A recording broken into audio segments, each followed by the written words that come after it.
এখন আমরা শিখতে চাচ্ছি প্রিজম সম্পর্কে। তো প্রিজমের কয়েকটা সূত্র আমাদের আনতে হবে। প্রিজম, চলো প্রিজমটা একটু বুঝি। দেখো আমার হাতে এটা একটা প্রিজমের অংশ, এটা একটা প্রিজম। তবে প্রিজমের ব্যাপারটা তোমাদের মাথায় রাখতে হবে। প্রিজম এটা যদি এই অংশটার এটা ভূমি হয়ে থাকে, এই যে নিচের অংশটা ভূমি, তাহলে এই ভূমি থেকে যে দেওয়ালগুলো উঠবে, মাথায় রেখো একটা প্রিজমের মেইন বৈশিষ্ট্য কি, পিরামিডের মেইন বৈশিষ্ট্য কি। দেখো এটা যখন এই ভূমি থেকে উঠছে, দেখো এই দেওয়ালটা সোজা একটা ভূমির সাথে লম্ব, ওকে। আবার এই যে এই সাইডের দেওয়ালটাও ভূমির সাথে একদম লম্ব, আবার এই সাইডের দেওয়ালটাও ভূমির সাথে একদম লম্ব, তাই না? এমন যদি কোনো ক্ষেত্র থাকে যে সবগুলো অংশ এরকম লম্ব আর উপরে অংশ এভাবে কাটা, একদম ডাইরেক্ট ব্লেড দিয়ে কাটা, আর নিচের অংশ কাটা, সমতল, উপরেরটাও সমতল, এবং সবগুলো দেওয়াল এই মাটির সাথে লম্ব, সেটাই আসলে প্রিজম। প্রিজম এই জিনিসটাকে আমরা যখন এভাবে রাখবো, সে কিন্তু আর প্রিজম নয়। কারণ দেখো এই যে দেওয়ালটা হয়েছে, এই যে এই সাইডের দেওয়ালটা, এটা কিন্তু আর কি নয়, এই সাইডের যে দেওয়াল পাচ্ছ সে কিন্তু ভূমির সাথে সোজাভাবে উঠিনি, হেলানো ভাবে উঠেছে। তাই এটা একটা পিরামিড। এটা একটা পিরামিড বলা যাবে না, এটা আসলে একটা অন্য ক্ষেত্রফল, ওকে। সেটা আমরা অন্যভাবে হিসাব করবো তার ক্ষেত্রফল, কিন্তু এটা প্রিজম হতে হলে এভাবেই হতে হবে, ওকে। ঠিক তেমনি এই যে অংশটা আমরা দেখাচ্ছি, এই যে এখানে আর একটা অংশ দেখাচ্ছি, যে এইটার কথা বলি। দেখো এটা কিন্তু আসলে কি প্রিজম না, এখন প্রিজম নয়। কারণ এই তলটা এইটুকু উঠে আবার এটা বাঁকা হয়েছে, এটা প্রিজম না। কিন্তু এটাকে যদি আমরা এভাবে রাখি, দেখো তো এভাবে রাখো, তাহলে এটা কিন্তু সবগুলো দেওয়াল মাটির সাথে লম্ব ভাবে উঠেছে, তাহলে এগুলো কিন্তু প্রিজম। তাহলে এই অবস্থায় একে আমরা প্রিজম বলবো, রাইট? প্রিজম বলবো। তখন এটার যদি প্রিজম হয়ে থাকে, তাহলে প্রিজমের সবগুলো তলের ক্ষেত্রফল, সবগুলো তল বলতে চিন্তা করো, এটা যদি আমরা প্রিজমের কথা বলি, এর এই নিচে একটা তল আছে, রাইট? ওই নিচের তলটার মতোই এই উপরে আরেকটা তল আছে, এই যে উপরে আরেকটা তল আছে, নিচে যে তলটা আছে এর মতোই উপরে আরেকটা তল আছে, এই যে আরেকটা তল আছে। তাই প্রিজমের আসলে এই ভূমির ক্ষেত্রফল যদি পাই, তার সাথে গুণ করতে হবে 2, তাহলে উপরের তলটার ক্ষেত্রফল আর ভূমির ক্ষেত্রফল পেয়ে যাব, ওকে। তাহলে প্রিজমের সবগুলো সমগ্র তলের ক্ষেত্রফল আমাদের বের করা শিখতে হবে, আর আয়তন, এই দুইটা আসবে। তাহলে প্রিজমের সমগ্র তলের ক্ষেত্রফল মানে এই 2 ইন্টু ভূমির ক্ষেত্রফল, ভূমির ক্ষেত্রফলের সাথে 2 গুণ করতে হবে। আর বাকি থাকলো কে, এইটার ক্ষেত্রফল, এটার ক্ষেত্রফল আর এটার ক্ষেত্রফল, মানে পার্শ্ব তলগুলোর ক্ষেত্রফল। ক্লিয়ার না?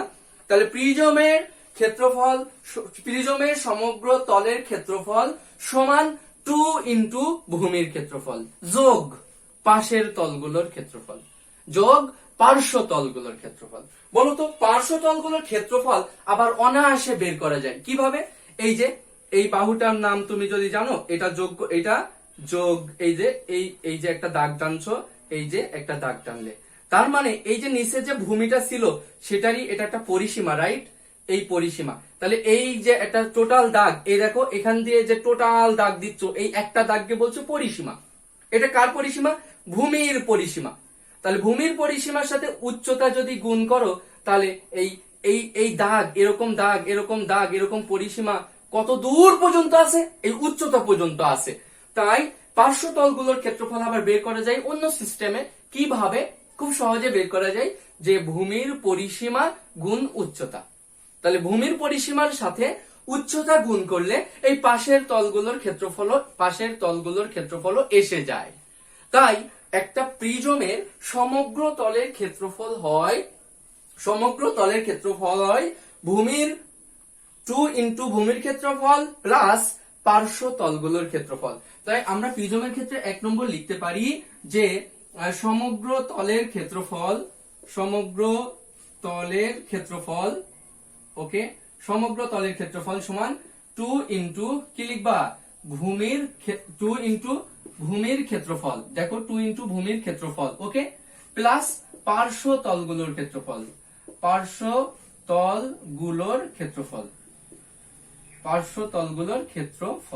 ওকে। এটা হচ্ছে প্রিজমের সমগ্র তলের ক্ষেত্রফলের সূত্র। তার মানে এটাকে আমরা বলতে পারি 2 ইন্টু ভূমির ক্ষেত্রফল প্লাস এই পার্শ্বতলগুলোর ক্ষেত্রফল, এই সবগুলো তল তোমাকে হয় এটার ক্ষেত্রফল বের করতে হবে, এটার ক্ষেত্রফল বের করতে হবে, এটার ক্ষেত্রফল বের করতে হবে। এত তিনটা কষ্ট করে না বের করে আমরা পার্শ্ব তলগুলোর ক্ষেত্রফল বের করার সিস্টেম জানি, ভূমির পরিসীমা গুণ উচ্চতা। মানে এখানে আমরা বলতে পারি যে ভূমির পরিসীমা, দেখো ভূমির পরিসীমা গুণ উচ্চতা। তাহলে এটাও আমরা বলতে পারলাম একটা প্রিজমের সমগ্র তলের ক্ষেত্রফলের সূত্র। Clear, right? সবাই বুঝেছো? আশা করি বুঝেছো। তাহলে আমরা এখন এইরকম প্রিজমে এরকম ত্রিভুজ আকৃতির তল থাকবে এমন কোনো কথা নেই। একটা এই যেমন এটা যদি একটা প্রিজম হয়ে থাকে, এটা যদি প্রিজম হয়ে থাকে, বলতো এই প্রিজমের তলটা ভূমিটা কেমন? পঞ্চভুজের মতো, নাই দেখো এই যে পঞ্চভুজের মতো, একটা ভুজ, দুটো, তিনটে, চারটে, পাঁচটা। তাহলে এটা কেমন? এটা একটা পঞ্চভুজ। তাহলে পঞ্চভুজ আকৃতির প্রিজম হতে পারে, ষড়ভুজ আকৃতির প্রিজম হতে পারে, এটা যে কোনো আকৃতির প্রিজম হতে পারে। তো এই প্রিজমের আমরা বলতে পারছি যখন এই তল একটা দুইটো, দুইটোর পরে এই একটা তিনটে, একটা চারটে, একটা পাঁচটা।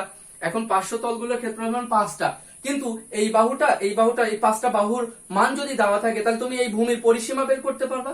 পরিসীমার সাথে উচ্চতা গুণ করলে এই সাইডের তলগুলোর ক্ষেত্রফল এসে যাবে। আর এই জায়গার এই পঞ্চভুজের ক্ষেত্রফল বের করতে পারলে 2 দিয়ে গুণ করলে হয়ে যাবে 2 ইন্টু পঞ্চভুজের ক্ষেত্রফল প্লাস এই ভূমির ক্ষেত্রফল পরিসীমা গুণ উচ্চতা গুণ করলে পাশের তলগুলোর ক্ষেত্রফল, তুমি প্রিজমের সমগ্র তলের ক্ষেত্রফল পেয়ে যাবে। এখন প্রিজমের আয়তন। আয়তন বলতে কি বোঝায় বলতো? আয়তন বলতে বোঝায় এর ভিতরের এই যে ভিতরের যে স্পেস সামনে এই দেওয়াল সহ সম্পূর্ণই আয়তন। দেওয়াল সহও হতে পারে, দেওয়াল বাদেও হতে পারে। এই ভিতরের যে ফাঁকা জায়গাটা দেখছো না, এর ভিতরের যে ফাঁকা জায়গা ওই পুরোটার হচ্ছে আয়তন, ওটা ভিতরের আয়তন। আর এই দেওয়াল সহ আয়তন হয়। তো আয়তন বলতে গেলে আমরা জানি ক্ষেত্রফল গুণ উচ্চতা। তাহলে আয়তন মানে এই ভূমির ক্ষেত্রফল গুণ উচ্চতা। তাহলে প্রিজমের আয়তন, প্রিজমের আরেকটা সূত্র আমাদের জানতে হবে, প্রিজমের আয়তন। আর আয়তন সমান তুমি কি জানলে? যে ভূমির ক্ষেত্রফল, প্রিজমের ভূমির ক্ষেত্রফল গুণ উচ্চতা, প্রিজমের ভূমির ক্ষেত্রফল গুণ উচ্চতা। তাহলে একটা প্রিজম সম্পর্কে মোটামুটি দুটি সূত্র আমরা শিখলাম, যে সমগ্র তলের ক্ষেত্রফল সমান 2 ইন্টু ভূমির ক্ষেত্রফল যোগ পার্শ্ব তলগুলোর ক্ষেত্রফল, আর 2 ইন্টু ভূমির ক্ষেত্রফল গুণ দেখো ভূমির পরিসীমা গুণ উচ্চতা, আর আয়তন সমান ভূমির ক্ষেত্রফল গুণ উচ্চতা। এখন এরকম প্রিজম যেহেতু জানছো, আমরা যেমন জানি একটা সমবৃত্তভূমিক সিলিন্ডারের সাথে কোনকের একটা সম্পর্ক আছে, তেমনি প্রিজমের সাথে একটা পিরামিডের সম্পর্ক আছে। সেটা কি না দেখো, এটা আমরা এভাবে বলবো যে এখানে একটা আমি ক্ষেত্র আঁকছি, ওকে, এই জায়গাটায় একটা, এটা ষড়ভুজ আকৃতির প্রিজম। আসলে চিত্রগুলো আঁকা একটু কঠিন, কেন? এটা 3D ছবি, ওকে, এটা আমাদের 3D শিখতে হয়, এই জন্যই একটু কঠিন। আমরা 2 ডাইমেনশনালে 3D ব্যাখ্যা করাটা অবশ্যই একটু কঠিন হয়ে দাঁড়ায়। তো এটা মনে করো একটা ষড়ভুজ আকৃতির প্রিজমের কথা বলছি, এটা একটা প্রিজম, ওকে। এরকম একটা কাচের কথা বলো তোমরা, যে যার এটার সাথে যোগ আছে এই যেটা, আর এটার সাথে যোগ আছে এই যেটা, আর এটার সাথে যোগ আছে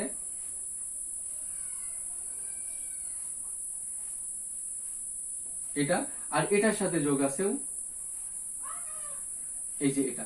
তাহলে এটা কিন্তু একটা ষড়ভুজ আকৃতির প্রিজম, তাই না? এরকম একটা ষড়ভুজ আকৃতির প্রিজম। তো এই প্রিজমের আমরা বলতে পারছি সবগুলো তল কি উঁচু। এখন এমন যদি হয় যে একটা জিনিসের এই সবগুলো একটা ভূমি ঠিক আছে, ভূমি ঠিক রেখে এইভাবে উঠছে, এই যে মিশরের পিরামিডের কথাই চিন্তা করো না, যে সবগুলো নিচের একটা চতুর্ভুজ আকৃতির তল বা ত্রিভুজ আকৃতির তল, সেটা উঠে উঠে কি করেছে, উপরে একটা শীর্ষবিন্দু চূড়া গঠন করেছে, তখনই তার নাম হয়ে গেছে পিরামিড। অনেকটা সিলিন্ডার ছিল এরকম, তাই না? এই সিলিন্ডার ছিল এরকম, এই জিনিসটাই এখান থেকে এই নিচেরটা ঠিক আছে, সব জায়গার মাথায় একটা চূড়া গঠন করেছে, তার নাম হয়ে গেছে কোণক। তো ওরকমই একটা প্রিজমের এই জায়গা থেকে আমরা যদি বলি একটা প্রিজমের এটার সাথে এটা যোগ করে দিব, তারপরে এটার সাথে এটা যোগ করে দিব, আর এই যে এটার সাথেও এটা ডটেড লাইন যোগ করে দিব, এটা ডটেড লাইন যোগ করে দিব, আর এটা যোগ করে দিব এভাবে, আর এটা যোগ করে দিব এটা এভাবে। তাহলে দেখো ওই প্রিজমটাই হয়ে গেছে একটা পিরামিড, যার শীর্ষবিন্দু এইটা। তাহলে শীর্ষবিন্দু এটা হলে আর এটা ওর মানে সেন্টার থেকে এই জিনিসটাকে আমরা বলি উচ্চতা, এই হাইট উচ্চতা। এই উচ্চতা কিন্তু দুজনেরই সমান, প্রিজমের উচ্চতাও যা আসলে এইচ, আর এই পিরামিডের উচ্চতাও সেম। এটা না দিই, পিরামিড আর প্রিজমের উচ্চতা সেম, কিন্তু একটা প্রিজমের সোজা রেখা আছে, পিরামিডের হেলানো উচ্চতা আছে, হেলানো তল আছে, রাইট? পিরামিডের হেলানো তল আছে। তাহলে আমরা এখন জানতে চাচ্ছি যে এই প্রিজম থেকে পিরামিডের সমগ্র তলের ক্ষেত্রফল বলতে কি বোঝায়। আগে বলো পিরামিডের হেলানো উচ্চতা বলতে কি বোঝায়। তাহলে আমরা যখন পিরামিড শিখবো, পিরামিড, তো পিরামিডের ক্ষেত্রে এই হেলানো উচ্চতা, দেখো হেলানো উচ্চতা, এই এল সমান সমান আমরা বলবো এইচ স্কয়ার যোগ আর স্কয়ার। মানে এই এইচ মানে এই উচ্চতা, আর মানে এই ব্যাসার্ধ, এটুকু।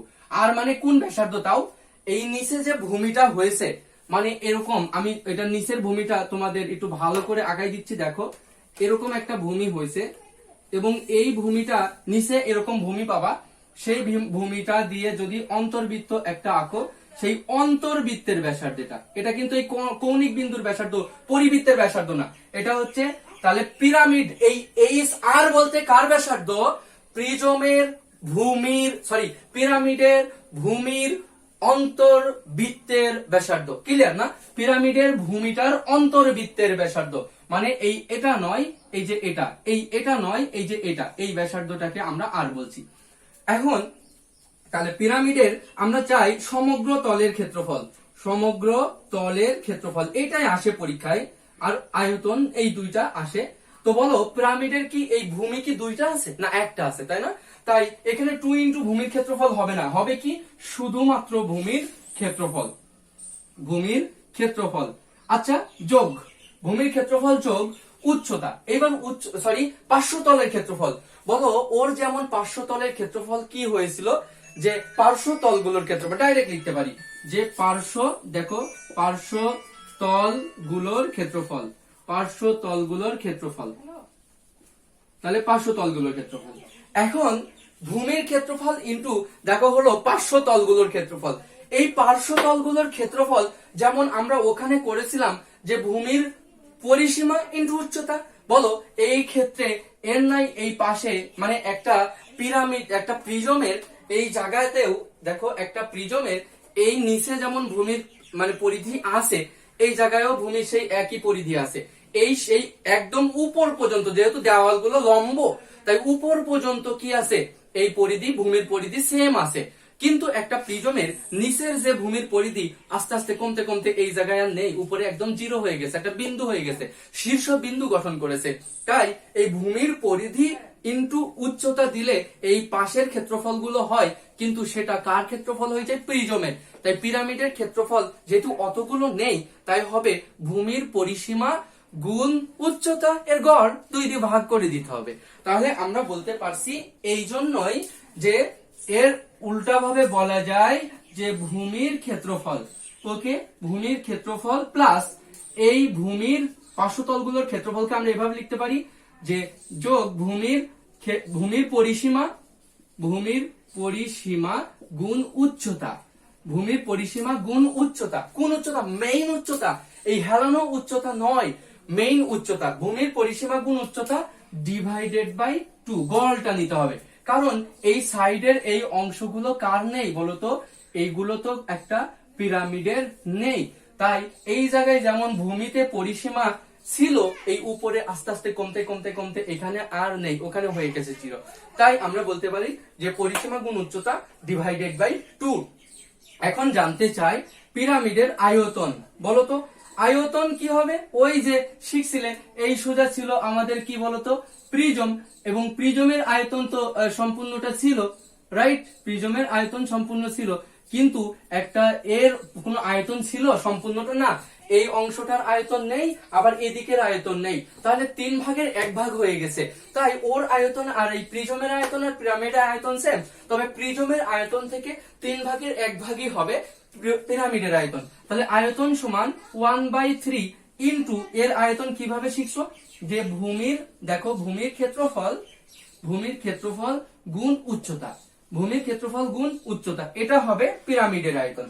আর যখন এইভাবে আমরা প্রিজম আর পিরামিড সম্পর্কে আগে থিওরিক্যালি ভালো করে আমাদের বুঝে নিতে হবে, তারপর অঙ্কের দিকে যেও, ইনশাল্লাহ ভালো লাগবে। আর আমরা যদি কোনো কিছু না বুঝেই সরাসরি কিচ্ছু না বুঝে যদি এইগুলো মুখস্থ করে তারপরে অঙ্কের দিকে যাই, আসলে ব্রেনটা এক্সটেন্ড করে না এবং সেখানে তুমি যে এলাবোরেটলি ভালোভাবে বুঝতে পারবা না। এখন আমরা প্রিজম শিখেছি, পিরামিড শিখেছি, তোমাদের বইয়ে ক্যাপসুল আছে, ওটা আমরা অঙ্কের সময় শিখে ফেলবো এবং আগে ওই অঙ্কের সময় যখন লাগবে সেটা করব। আর আরেকটা বিষয় আছে, সেটা হচ্ছে চতুস্তলক, একটি সুষম চতুস্তলক।